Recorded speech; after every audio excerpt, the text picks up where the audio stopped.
자, 오늘 봉독해 주신 말씀을 근거로 해서 우리가 하나님의 자녀이면 이런 말씀의 제목을 가지고 함께 은혜를 나누겠습니다. 여러분, 신앙생활하면서 제일 중요한 것이 무엇이라고 생각하십니까? 어떤 사람은 신앙생활에 중요한 것이 마음의 평화라고 생각하는 사람이 있는 것 같아요. 그래서 마음의 평화를 얻기 위해서 교회에 출석하시는 거죠. 불안하고 염려를 이어지는 그 일들 속에서 예배를 드리면 뭔가 마음이 평화가 임하는 것 같고, 말씀을 들으면 내 얘기하는 것 같아서 찔림이 결단으로 연결되어져서 다시 힘을 얻고 용기를 얻어서 마음의 평화가 임하는 것, 그것이 신앙생활의 이유인 것으로 그렇게 나아가시는 분들이 있어요. 또 어떤 사람은 오로지 하나님 앞에 잘 보여서 자신의 소원과 소망이 이루어지기를 바라는 마음으로 신앙생활 하시는 분들도 있습니다. 하나님 앞에 기도하면 하나님은 들으시고 응답하시니 어떤 삶의 위기나 여러 가지 그 환경 속에서 바라고 또 소망하는 일들이 생기게 되어지면 그것을 누구보다도 빠르고 신속하게 성취시키기 위해서 신앙생활 하시는 분들이 분명 있습니다. 다 좋습니다. 이렇게 신앙생활 한다고 해서 뭐라고 하는 것 아니에요. 하지만 우리가 좀 생각해야 되는 것은 바로 무엇이냐? 우리가 신앙의 출발점은 분명히 알고 가야 된다는 것입니다.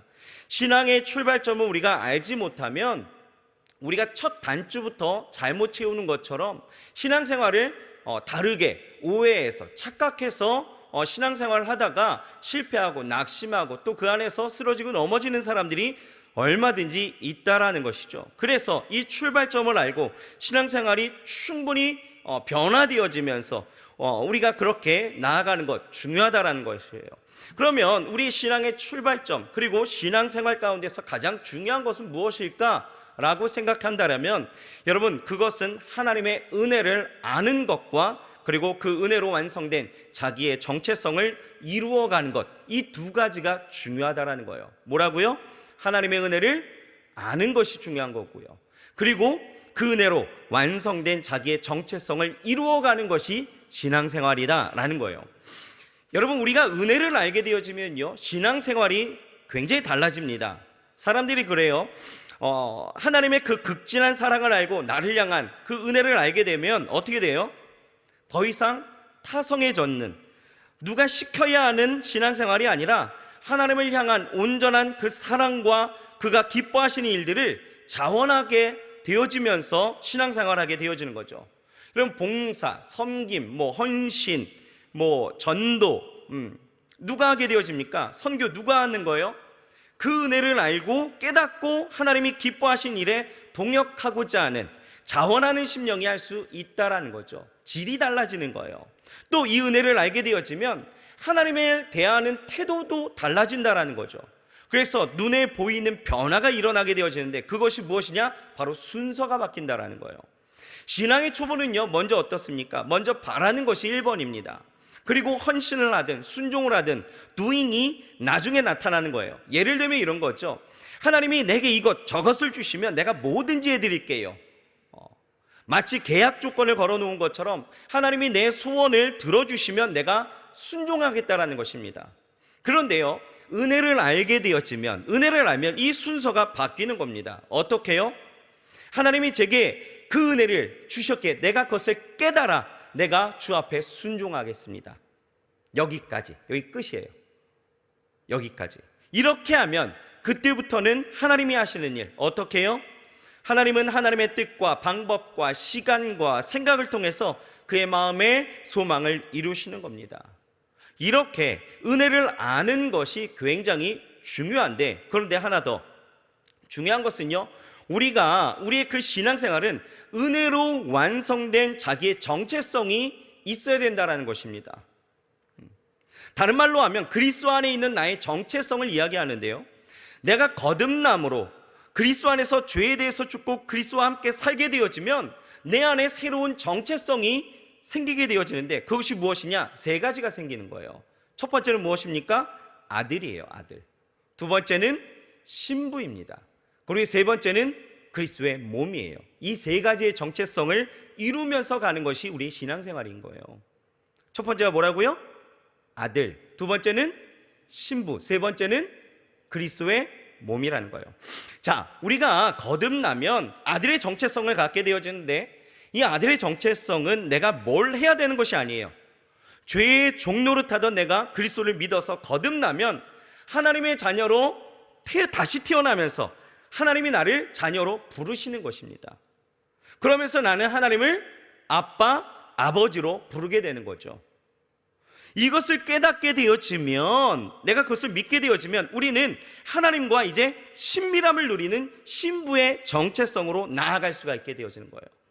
신랑 되신 예수님과 신부된 교회가, 그리고 그 신부된 우리가 갖게 되어지는 그 사랑의 교제, 그 어떤 것으로도 끊을 수 없는, 그것이 설령 죽음이라 할지라도 갈라놓을 수 없는 그 사랑으로 친밀함을 누리는 그 신부의 정체성을 이루게 되어지는 거죠.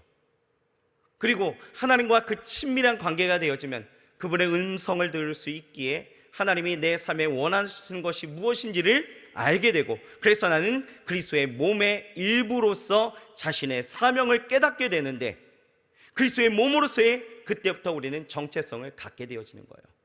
아들, 신부, 그리스도의 몸입니다. 이것은요, 그 어느 하나가 이렇게 특정적으로 확 드러나고 이런 건 아니에요. 골고루 발달되어야 돼요. 그런데 특히 이 아들의 은혜, 이 아들의 정체성이라는 것은 이 하나님의 은혜라는 것과 아주 밀접한 관계가 있기 때문에 이 정체성으로 우리는 신앙생활을 온전히 시작하고 이루며 나아갈 수 있어야 된다는 것입니다. 그래서 오늘 15절을 봤더니요, 우리에게 아주 중요한 선언이 하나 나오게 되어져요. 자, 15절 우리 같이 한번 읽어보겠습니다. 시작. 너희는 다시 무서워하는 종의 영을 받지 아니하였고 양자의 영을 받았으므로 아빠, 아버지라 부르진. 우리가 예수 그리스도를 영접하기 이전의 상태가 뭐래요? 무서워하는 종의 영을 받았다라고 합니다. 여기서 무서워한다라는 것은 두려움을 초래하는, 두려움으로 이끄는, 이렇게 해석되어지는 거예요. 다시 말해서 우리는 이전에 죄의 종노릇하여서 늘 불안과 공포심, 자신의 행위로 인해서 심판이 초래되어지지는 않을까 하는 그런 노심초사하면서 그것이 늘 우리 안에 있었다라는 거죠. 그러니 로마서 8장 6절에서 8절 말씀 보면 이렇게 나와 있습니다. 육신의 생각은 사망이요 영의 생각은 생명과 평안이라. 육신의 생각은 하나님과 원수가 되나니 이는 하나님의 법에 굴복지 아니할 뿐 아니라 할 수도 없습니다. 육신에 있는 자들은 하나님을 기쁘시게 할 수 없느니라 라고 말하고 있는 거예요. 그렇게 육신의 일을 쫓아서 사망으로 향하여 나아가는 인생, 종의 영을 받은 인생, 하나님과 원수된 인생, 어때요? 두려운 거예요. 늘 불안하고 인생의 공고함을 갖고 사는 거죠. 그렇게 하나님의 법에 순종하지 않고 그냥 제 맘대로 인생을 살게 되어지는 그런 모습들, 이런 인생은요 하나님을 기쁘시게 할 수 없다라고 이야기하는 거예요. 여러분, 요즘 세상을 한번 보십시오. 이전에도 그랬지만 지금은 더 여실히 드러나는 것이요, 우리나라는요 일에 없는 일들이 지금 막 일어나고 있다라는 거예요. 뉴스를 켜보면 요즘에 심심치 않게 아주 자주 마약 사건이라든지 흉기 난동 사건이 심심치 않게 일어나고 있다는 거예요. 우리나라는 총기 규제가 있기 때문에 그런지 우리나라는 어떤 칼 같은 어떤 그런 흉기를 갖고 휘둘러서 사람들이 이유 없이 다치게 하거나 죽게 하는 일들이 너무 쉽게 일어나고 있다는 거죠. 마약한 사람들이 정신이 몽롱한 상태에서 운전하여서 사망 사건이 일으키지는 않나, 폭력 사건이 막 일어나는 거죠. 참 안타까운 것은 지난 3일에 서현역에서 22살 이 최원정 씨가 14명의 사람들에게 흉기를 휘둘러서 한 명이 사망하고 13명이 중경상에 이르는 그런 사건이 있었습니다. 이 사건 이후로 참 이상하게 사회가 흔들리고 있는 것이 예고범죄가 막 일어나기 시작하는 거예요. SNS에 막 뜨는 거죠. 내일 내가 몇 시 몇 분에 어디에 찾아가서 누구를 내가 죽여버릴 거야, 막 이런 예고범죄가 막 일어나는 거죠. 그러면서 사회를 공포로 몰아가고 있다는 거예요. 그런데 이 같은 모방범죄를 미리 검거해 보면, 이런 SNS가 뜨면 요즘 사이버 수사대나 이런 사람들이 굉장히 애쓰는 것 같아요. 미리 예방해서 미리 검거하죠. 그런데 검거해 보면 장난으로 SNS를 한 경우들도 있겠지만 실제적으로 어떤 조현병이라든지 대인기피증, 심한 우울증, 또 마약에 중독되어서 앓고 있는 사람들이 굉장히 많이 있다라는 것입니다. 여러분, 왜 이런 범죄가 심심치 않게 일어나고 있을까요? 왜요? 사회가 그런 사람들을 방치해서 그렇습니까? 아니에요. 정말 근본적으로 생각해 보면 왜요? 하나님과 원수되었기 때문이다. 종의 영을 받았기 때문에 그런 거예요. 그런데 하나님이 이런 세상을 위해서 어떻게 하셨습니까? 예수 그리스도를 죄의 멍에로 사망에 두려워하고 무서워하면서 살던 우리에게 보내주심으로 주가 죽으시고 다시 살으실 때에 예수를 죽은 자 가운데서 살리신 이의 영, 즉 성령이 우리에게 주심으로 이제 우리가 양자의 영을 받아서 어떻게 해요? 하나님의 자녀로서 하나님을 아빠, 아버지로 부를 수 있게 되었다라고 오늘 말하고 있는 거예요. 여러분, 이것을 무엇이라 이야기합니까? 은혜다라고 이야기하는 거예요. 죄의 종으로, 죄의 영을 가지고 영원히 죄로 인해서 고통받고 살 수밖에 없었던 우리의 인생 가운데 성령을 부어주셔서 양자의 영을 주셔서 우리를 자녀 삼아주시고 우리가 하나님을 아빠, 아버지로 부를 수 있게 된 이 신분의 변화, 이 정체성은요 굉장히 대단한 사건이다라는 거예요. 그런데 우리가 오해할 수 있는 것들 중에 하나가 뭐냐면 이 양자의 영이라고 하는 것, 이 양자의 영이라고 하니까 우리가 생각하는 친자의 대체자인 양자로 생각하는 경우들도 있겠지만 여기서 양자라는 것은 그런 것이 아닙니다. 유대 사회 가운데서는요 그런 게 있어요. 어린 자녀가 성장하면 이런 성인식 같은 어떤 비슷한 것을 하게 되어집니다. 그때에 장성한 자신의 아들을 정식 아들로 입양한다라는 표현을 쓰게 되어지는 거예요. 입양한다. 그래서 그 아들을 입양한다. 그래서 이것이 양자, 뭐 어떤 그런 의미로 되새겨지는데 우리가 예수님을 봐도 알 수 있는 것이 예수님께서 요단강에서 침례를 받으시고 하늘로부터 어떤 소리가 임했습니까? 침례를 받으셨을 때에 나타났던 소리가 이는 내 사랑하는 아들이요 기뻐하는 자라 라고 하는 그 선포가 있었던 것, 이런 개념하고 똑같은 거예요. 그런데 굉장히 성경적인 것이요, 우리는 원래 하나님의 형상으로 태어난 하나님의 것이었다라는 거예요. 그런데 뭐예요? 죄로 인해서 잠시 세상의 신과 마귀로부터 그 종의, 그 마귀의 그 자식같이 살았지만 그렇다고 해서 우리가 마귀로부터 창조함을 받은 사람들은 아니잖아요. 그렇죠? 그러니까 양자의 영으로 받았다라는 것은 뭐예요? 하나님으로부터 우리가 나왔지만, 창조되었지만 우리가 잠시 죄의 종에 머물러 그렇게 마귀의 종노릇하며 그렇게 살아왔던 그 인생 가운데 예수 그리스도를 통해서 우리를 다시 하나님의 자녀로서 삼아주신 것, 그래서 양자의 영, 이렇게 이야기하는 거예요. 이해가 되십니까? 아무튼 이렇게 우리가 하나님의 은혜로 자녀가 되었을 때에, 우리가 하나님의 정체성, 하나님의 자녀로서의 그 정체성을 갖게 되어졌을 때에 오늘 본문은요 우리에게 어떤 일들이 일어나는지에 대해서 분명하게 말씀하고 있다는 거예요. 오늘 이것을 우리가 함께 좀 나누고 싶은데요, 자, 여러분들은 하나님의 자녀이십니까? 자녀이십니까? 자, 여러분들 아멘 하셨어요. 자, 아멘 하신 거에 이제 집중하셔서 한번 내가 그러면 누릴 수 있는, 내가 하나님의 자녀가 되었을 때에 어떤 일들이 일어난지를 한번 생각해 보십시오. 자, 첫 번째는요 우리가 하나님의 자녀가 되어지면 성령의 인도함을 받는다라고 성경은 기록하고 있습니다. 자, 14절을 우리가 같이 한번 읽어볼까요? 14절 시작. 무릇 하나님의 영으로 인도함을 받는 사람은 곧 하나님의 아들이라. 이 말씀을 거꾸로 읽으면 이런 거죠. 하나님의 아들은 어떤 사람이다? 하나님의 영으로, 그러니까 성령으로 인도함을 받는 사람이 하나님의 아들이라는 거예요. 그렇습니다. 여러분, 우리가 하나님의 아들, 자녀가 되면 우리는 먼저 성령의 인도함을 받는다라는 거예요. 인도를 받는다라는 것은 그의 도우심 아래 살아간다라는 뜻이거든요. 여러분, 하나님의 인도하신다라는 것은 그가 먼저 가시고 나중에 내가 그 길을 따라가는 것이 아니라, 하나님의 인도함을 받는다는 것은 하나님이 나와 함께 하심으로 나를 이끌고 나아가신다는 거예요. 그래서 그 하나님의 인도하심에는요 항상 선하심이 있습니다. 하나님의 인도하심에는요 하나님의 그 세밀한 계획을 우리가 살펴볼 수 있는 거예요. 그 인도하심 아래 우리가 따라가게 되어지면 우리의 인생 정말 가장 안전한 길로, 가장 복된 길로 하나님의 일을 이루어서 그 영광 가운데 거하게 하신다라는 것이에요. 여러분 보세요. 출애굽하여서 하나님이 구원하신 이스라엘 백성들을 인도하여 내시는 그 모습을 우리가 한번 생각해 봅시다. 하나님은요, 그들을 블레셋 사람 그 가까운 길로 인도하지 않으셨어요. 그 길로 가게 되었지만 약속의 땅, 이 가나안은요, 약 일주일 안에 도달할 수 있는, 충분히 들어갈 수 있다라는 것이죠. 하지만 하나님은요, 그 길을 과감하게 포기해 버리십니다. 왜요? 왜 그렇습니까? 출애굽기 13장 17절은 이렇게 말씀하고 있는 거예요. 같이 한번 읽어봅시다. 시작.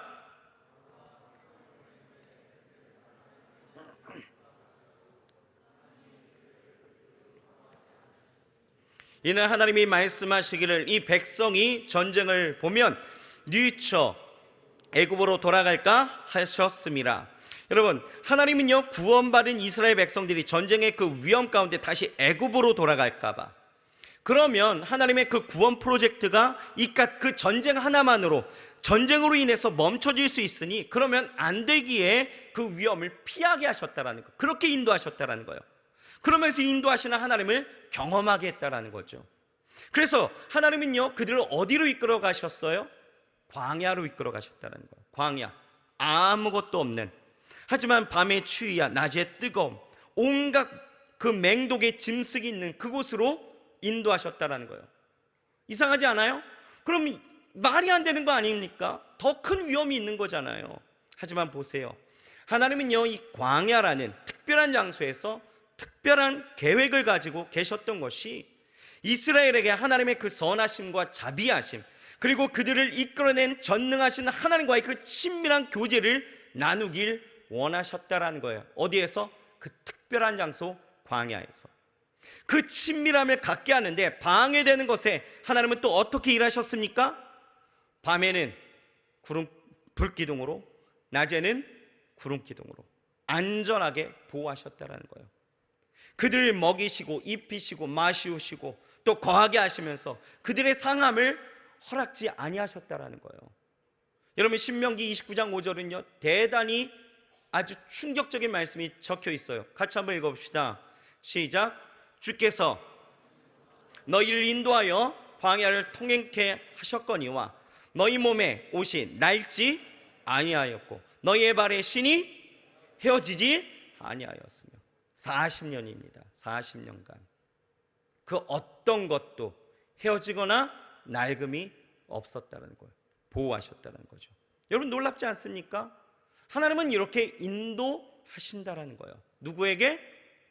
자녀된 우리를. 여러분, 그렇게 인도함을 받고 계십니까? 좌우 옆 사람에게 인사해 보세요. 하나님의 인도하심이 있으십니까? 라고 한번 인사해 보십시오.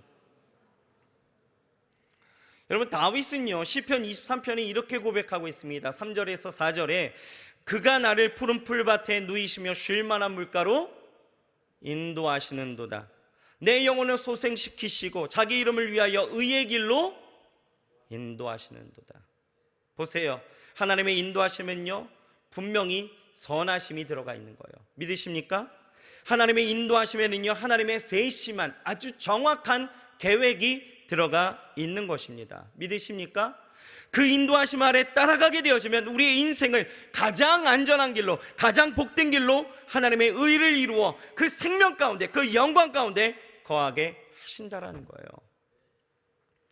제가 한 번은요, 그 건설회사 경영하시는 그 집사님께서 사업장 예배를 부탁해 주셔서 서울 강남에 있는 그 회사로 갔습니다. 차를 가지고 갈까 전차를 탈까 하다가 제가 전차를 타도 요즘 멀미를 하더라고요, 이상하게. 그래서 안 되겠다, 차를 타고 가야 되겠다 해서 차를 타고 가게 되어지는데, 아침 시간이다 보니까 아주 차가 많이 밀리죠. 시간이 아주 빨리 나왔는데도 간당간당한 거예요. 그러니까 그때부터 불안해지기 시작하는 거죠. 불안한 마음에 어떻게 해야 될까 막 이렇게 생각하는데, 또 이 집사님이요, 어디에 주차해야 되는지, 또 몇 층으로 가야 되는지, 어떤 사무실로 들어가야 되는지 아무 말씀해 주시지 않고 그냥 오시면 된다고 해서 그냥 가는데, 약속 시간에 제가 5분을 늦어버린 거예요. 그 마음이 어떻겠습니까?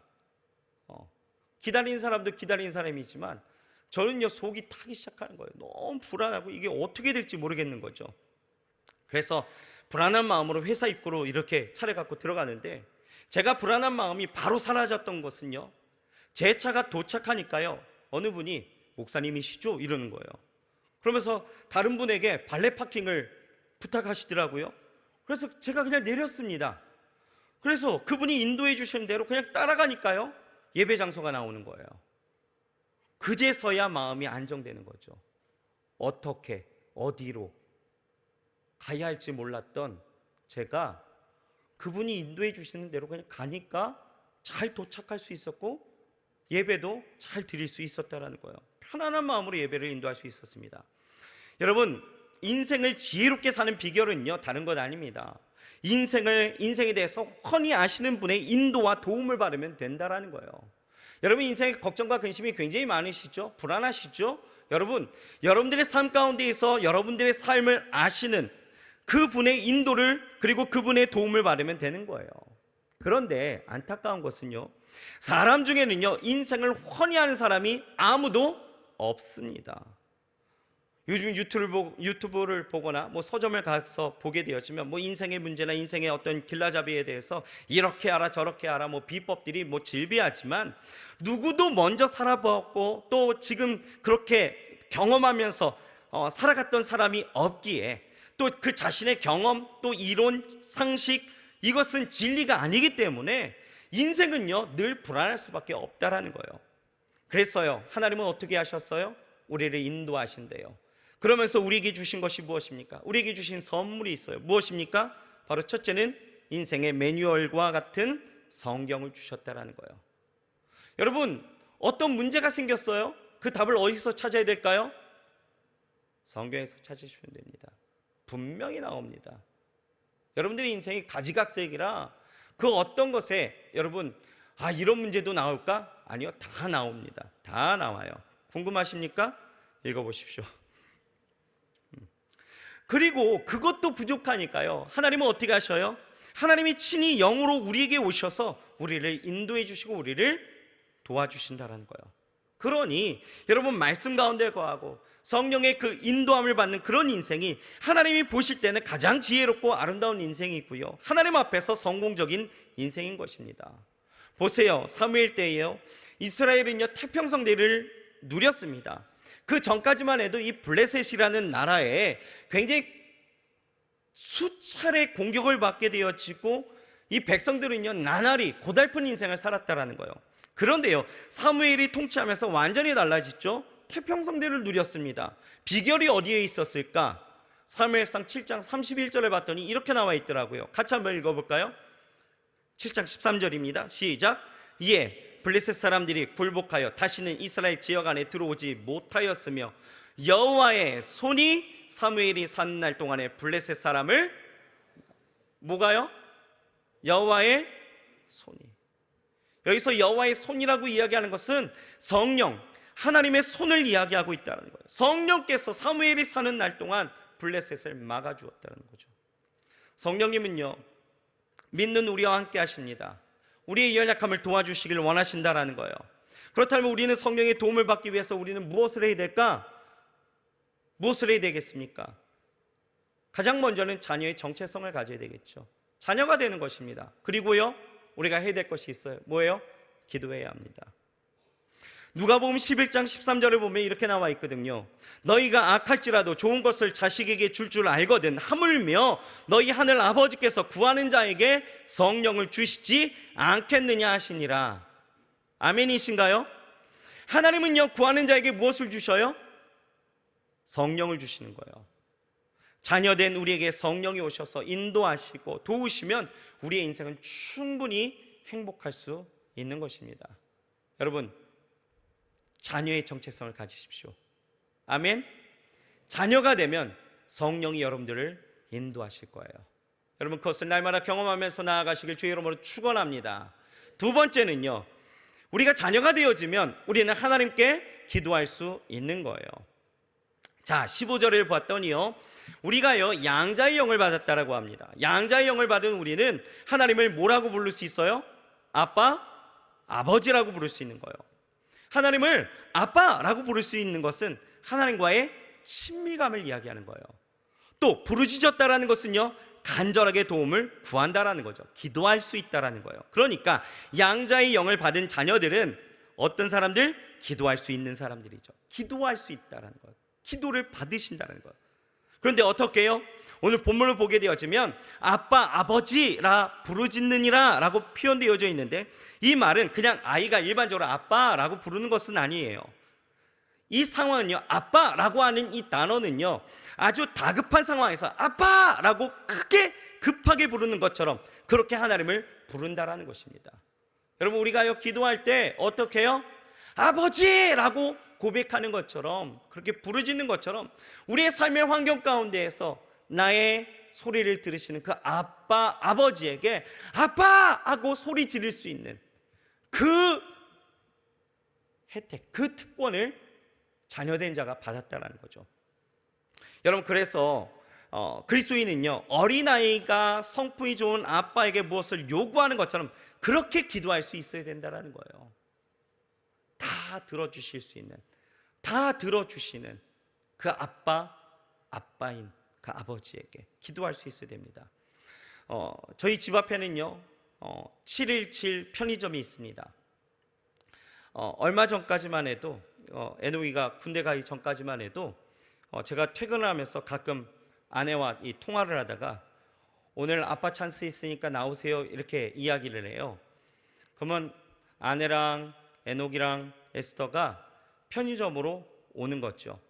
그럼 먹고 싶었던 거, 야식으로 그냥 먹을 거, 뭐 모조리 그냥 싹 훑어서 계산대로 오는데 양이 어마어마한 거예요. 괜찮습니다. 그런데 이 아빠 찬스가요 거듭되다 보니까 아이들이요, 야 이건 너무한 거 아니야 할 정도로 긁어오는 거예요. 그래서 한 번은 에스더한테, 스더야 이거 지금 다 먹을 거야 하니까 아니래요. 자기는 살 빼야 돼서 지금 안 먹을 거래요. 그래서 지금 먹을 것도 아닌데 왜 이렇게 많이 사? 했더니 뭐라는 줄 아십니까? 아빠잖아, 이게 끝이에요. 아빠니까 그냥 사줄 수 있는 거 아닙니까? 라고 이야기하는 거죠. 여러분, 우리가 기도할 때에는요 바른 기도를 해야 되는 게 맞아요. 하지만 우리는 너무 형식과 체면에 치우쳐서 기도하는데 생각이 많아지고 기도를 해보지도 않고 하나님이 들어주실지 안 들어주실지 계산부터 하는 부분이 분명히 있다는 거예요. 그런데 여러분, 기도는요 어쩌면 단순성을 가질 필요성도 있다는 거죠. 아빠니까, 내 아빠니까 난 구할 수 있는 거예요.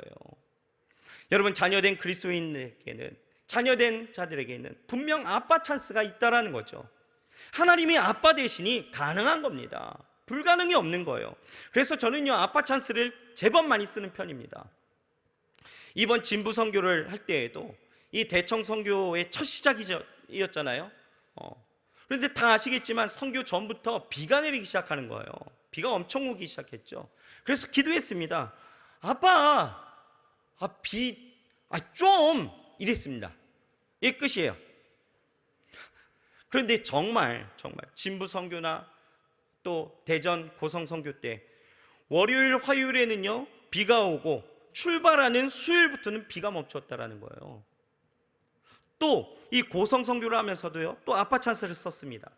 원래 우리가 가려고 했던 이 고성교회에서 선교 한 달 전쯤에 선교 한 달 남짓 남았을 때에 그 여러 가지 좀 상황이 있어서 선교가 불가능할 것 같다라는 이 소식을 듣게 되어진 거예요. 멘붕이 왔습니다. 멘붕이 왔어요. 한 달 남았는데 어떻게 하지? 이때 아빠 찬스를 썼잖아요. 아빠, 좀 이거였어요. 여기 안에 다 포함되어 있잖아요. 어떻게 해요? 어떻게 합니까? 가라고 해서 이제 다 준비하고 다 선교 팀원들이 다 구성되어져 있고 가야 하는데 이거 어떻게 하라는 거예요? 하나님의 뜻이 있으니 이렇게 되어졌다라면 그 뜻을 분명히 좀 보여주세요. 되도록이면 고성 가까운 데로 보내주세요. 이 기도가 아빠, 좀 여기 다 들어가 있었어요. 그러면서 어떻게 합니까? 이곳저곳 선교지를 찾던 중에 같은 이 고성에 저의 선배 목사님이 목회를 하고 계셨는데 갑작스런 이 심근경색으로 소천하셨습니다. 사모님하고는 제가 일면식이 없었고 연락처도 없고 뭐 그래서 연락을 못 드렸는데, 이 소식을 선교가 이렇게 좀 어렵게 됐다라고 하는 이 소식을 제 친구 목사가 듣게 되어져서 이 사모님하고 저하고 연결해 준 거죠. 그래서 연락이 되었습니다. 그런데 사모님하고 이제 통화를 하면서 그 소식을 들어보니 이 목사님 그 소천하신 그 이후로 사역이 멈추어져서 여름 사역이 결정된 것이 아무것도 없었다라는 거예요. 교회도 여러 가지 도움이 필요하고 그냥 지금은 어떻게 해야 될지 몰라서 사모님도 어떻게 해야 될지 몰라서 지금 그냥 기도만 하고 있었다라는 거죠. 놀라운 사실 아닙니까? 그렇게 고성팀은요, 고성 순복음교회로 선교를 진행할 수가 있었다라는 거예요. 그렇게 가보니까요, 정말 하나님이 이곳에 보내신 이유가 다 있었음을 깨닫는 시간이었습니다. 그저께 비가 많이 왔었잖아요. 태풍이 와갖고. 그래서 걱정이 되었고 고성순복음교회 사모님하고 좀 통화를 했습니다. 통화를 하는데 놀라운 것은요, 저희 선교팀이 다녀간 이후에 이 성경학교에 그 여름 성경학교에 왔던 그 아이들이 얼굴이 너무 밝아졌다라는 거예요. 다른 교회에 갔거나 또 교회 안 나오던 친구들도 소식을 듣고 다시 나오기 시작했다라는 것입니다.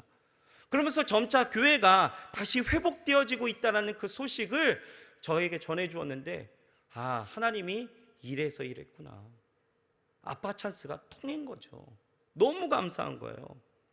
여러분, 아빠 찬스라는 것은 뭐 저희 아들 뭐 에녹이나 에스더에게만 있는 건 아니고요, 또 저에게만 있는 것도 아닙니다.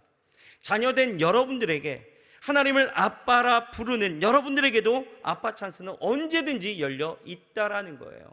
그게 자녀된 자들, 자녀의 정체성을 갖고 있는 사람들에게 주신 은혜인 것이죠. 여러분, 예전에 아이스크림 광고 중에 이런 광고의 카피가 있었습니다. 주워도 못 먹나? 라는 게 있었어요. 제때 분들은 좀 아실 거예요. 그쵸? 이수식 목사님 아시죠? 몰라요? 희한하네. 알 텐데. 줘도 못 먹나? 이런 게 있었어요. 여러분, 아빠 찬스가 있음에도 줘도 못 먹는다라면 뭐예요? 그 뒤는 여러분들이 알아서 상상하시길 바랍니다. 여러분, 우리는 기도할 수 있음에 그것이 하나님이 우리에게 주신 은혜인 줄 믿으시길 바랍니다. 마지막 셋째는요, 우리가 자녀가 되어지면 우리가 하나님의 후사가 되어진다라는 거예요. 여러분, 자녀들은요, 그 부모의 재산을 상속받을 후사가 되어집니다. 여러분, 미국의 그 부동산 여왕이라고 이야기하는 리오나 햄슬리라는 여자가 있습니다.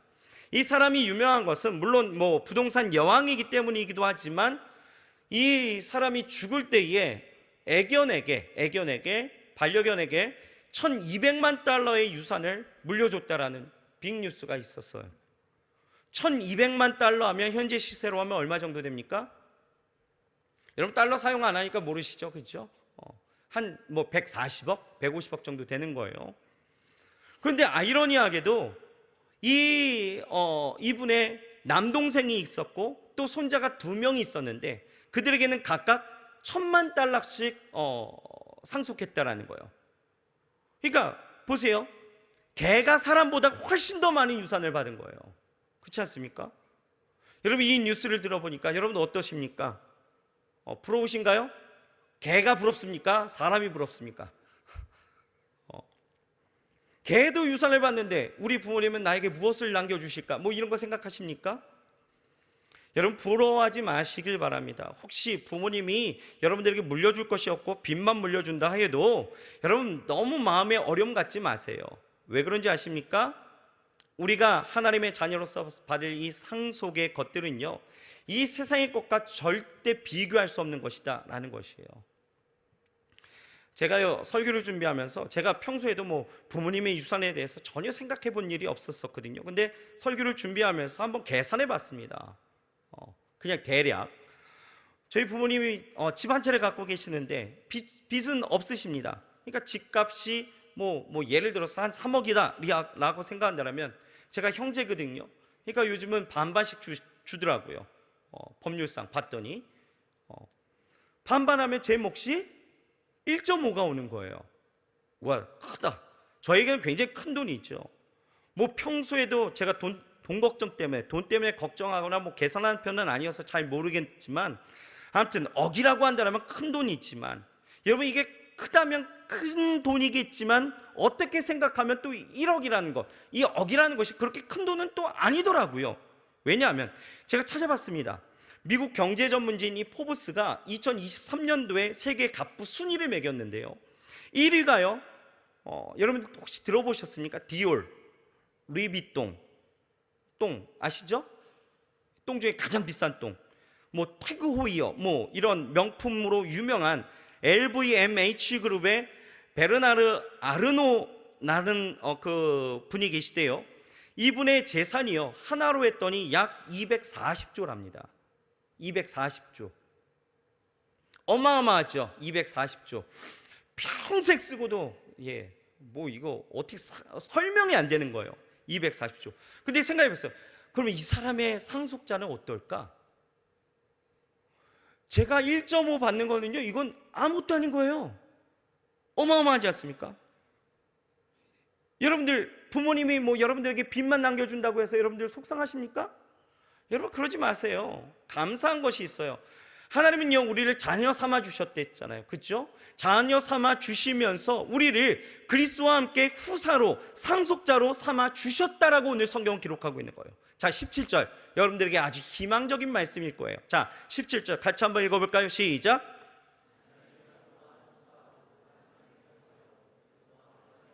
자, 여기까지.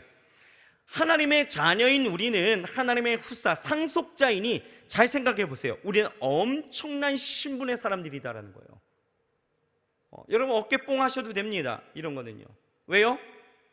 우린 무엇을 상속받았기에 그런 거예요. 어떤 것을? 여러분 국민일보를 봤더니 이 신성종 목사님이란 교수님이신데요, 이분이 그리스도인이 하나님의 자녀로서 하나님께 받은 상속 7가지를 이렇게 나열하셨더라고요. 그래서 봤더니 우리가 상속받는 것이 그런 거래요. 첫 번째는 구원의 상속이라는 거죠. 구원의 상속. 우리 영혼이 상속되어 구원받았다는 거. 두 번째는 천국의 상속입니다. 천국이 이 땅의 그 어느 것과도 비교할 수 없고 인간이 가질 수 없는, 인간이 가질 수 있는 최고의 복이라고 이야기하는 거죠. 천국의 상속입니다. 세 번째는 복의 근원이 되는 상속이 있다는 거예요. 하나님의 자녀는 아브라함처럼 복의 근원이 된다는 거죠. 그래서 복을 나누는 사람이 된다는 거예요. 또 네 번째는 영광의 상속입니다. 인간은 누구나 영광 받기를 원하잖아요. 근데 하나님의 자녀는 하나님의 영광이 임하여서 영광스러운 존재가 된다는 거죠. 영원한 영광입니다. 또 다섯 번째는 의의 상속이라는 거예요. 주님이 의가 내 의가 된다라는 거죠. 사실 사람이 원죄와 자범죄 때문에 하나님 앞에 떳떳하게 살 수 없는 그런 불의한 존재였지만 예수 그리스도의 그 의로 인하여서 우리가 구원받았잖아요. 그렇죠? 그래서 그 의를 믿는 자에게 전가가 되어지기 때문에 그 예수 그리스도의 이름으로 하나님 앞에 내가 담대히 나아갈 수 있는 그 하나님의 의가 우리 가운데 있다라는 거예요. 또 여섯째는 은혜의 상속이 있죠. 하나님의 은혜는 그를 믿는 자에게 모두에게 주시는 하나님의 축복이죠. 또 일곱 번째는 승리의 상속이라 합니다. 하나님이 예수 그리스도를 통하여 십자가에서 승리하셨던 것처럼 우리의 인생 가운데서도 분명히 그렇게 승리하게끔 우리에게 그 상속을 주셨다는 거예요. 여러분 하나님의 자녀가요, 이렇게 받는 상속이 많아요. 여러분들이 지금 간단간단하게 우리가 이렇게 이야기하니까 아무것도 아닌 것처럼 생각되어지지만 여러분 나중에 설교가 마친 후에 집에 가셔서 한번 내가 받는 상속이 무엇인지를 곰곰이 한번 따져보십시오. 7가지를. 여러분 이건 어떻게 말로 형용할 수가 없는 거예요. 여러분 세상의 물질이 아니어도, 누릴 수 있는 어떤 권력이 아니어도, 힘이 아니더라도, 눈에 보이고 내 몸으로 체감할 수 있는 것들이 아니어도 우리는 충분히 하나님으로부터 받는 이 상속은요, 우리 안에 놀라운 것들이 되어질 수 있다는, 엄청난 선물이 되어진다는 거예요. 그런데 한 가지 여기서 우리가 주목해야 되는 것은 바로 무엇이냐? 여러분 특권이 있으면 의무도 있다라는 거죠. 그렇죠? 우리가 이렇게 기도도 할 수 있고 또 성령의 인도하심도 받고 상속도 받는데 여러분 의무가 없다면 좀 이상한 거 아니겠어요? 그래서 17절 마지막 절을 봤더니 이렇게 이야기하는 거예요. 같이 다시 한번 읽어봅시다. 시작. 자녀이면 또한 후사 곧 하나님의 후사요 그리스도와 함께한 후사니 우리가 그와 함께 영광 받기 위해서 고난도 함께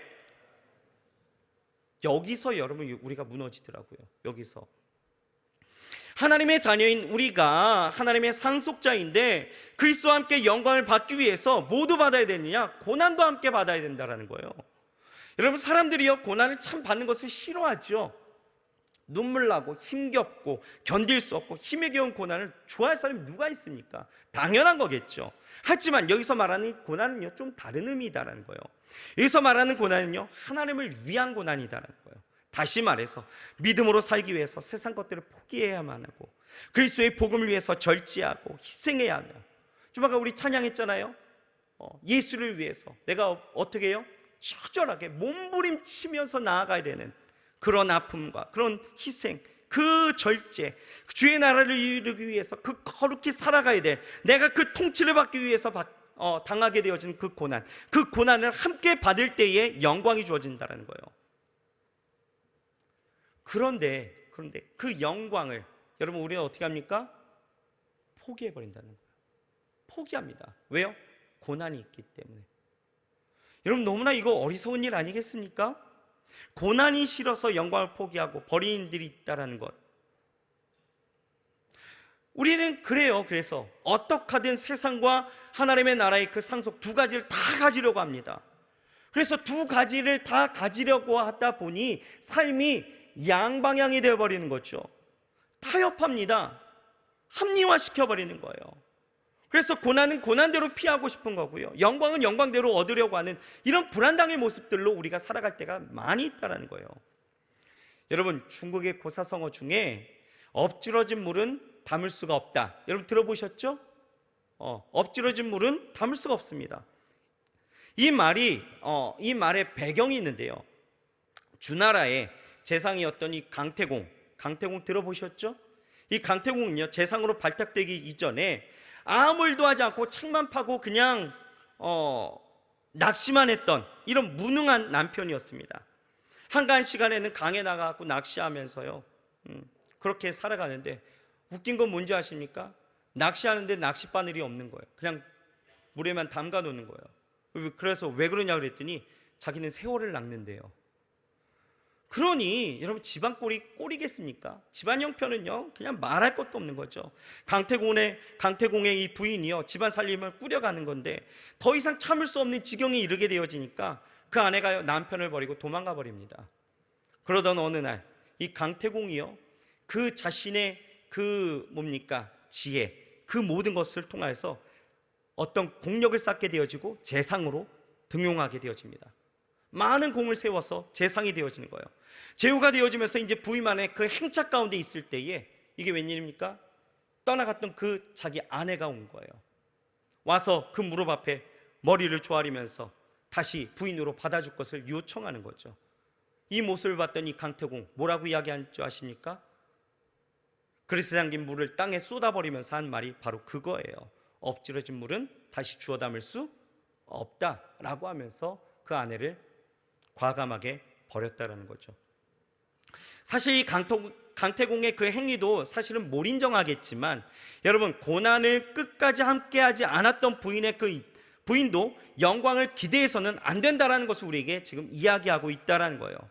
여러분, 제가 하고 싶은 말은 뭐냐 하면 하나님의 자녀가 되었다라고 해서 좋은 일만 생기는 것은 아니다라는 거예요.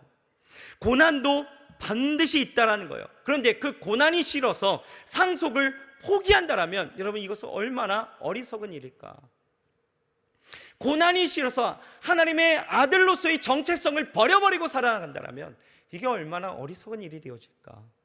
여러분, 반드시 우리가 좀 기억하고 싶은 것은요, 로마서 8장 18절 말씀입니다.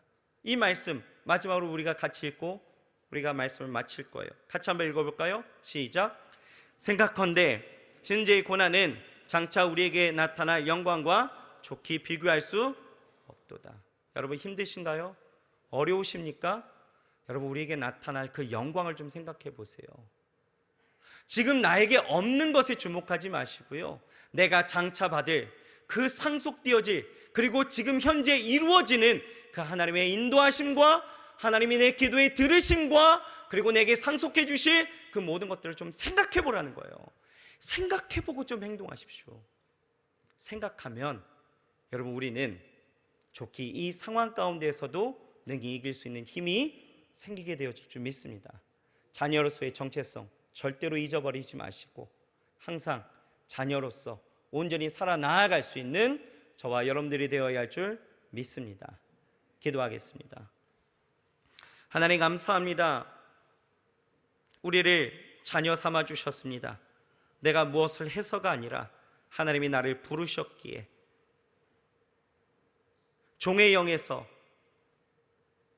양자의 영을 우리에게 주심으로 아빠, 아버지라 부를 수 있게 하시고 또한 나를 자녀 삼아 주시며 상속권자로 주께서 우리를 부르셨으니 하나님 이 은혜를 우리가 어찌 말로 다할 수 있겠습니까?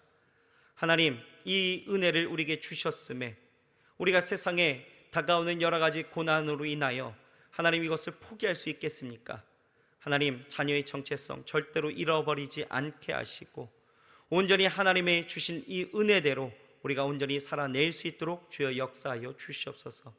양자의 영을 받았다라면 이제는 옛것의 모든 것들을 다 떨쳐버리고 이제는 아버지의 그 권세 아래로 그리고 아버지의 말씀 안에서 우리가 온전히 살아내야 될 줄 믿사오니 자녀이면 자녀답게 자녀이면 이제는 하나님의 은혜 가운데 온전히 살아 나아갈 수 있도록 역사하여 주시옵소서.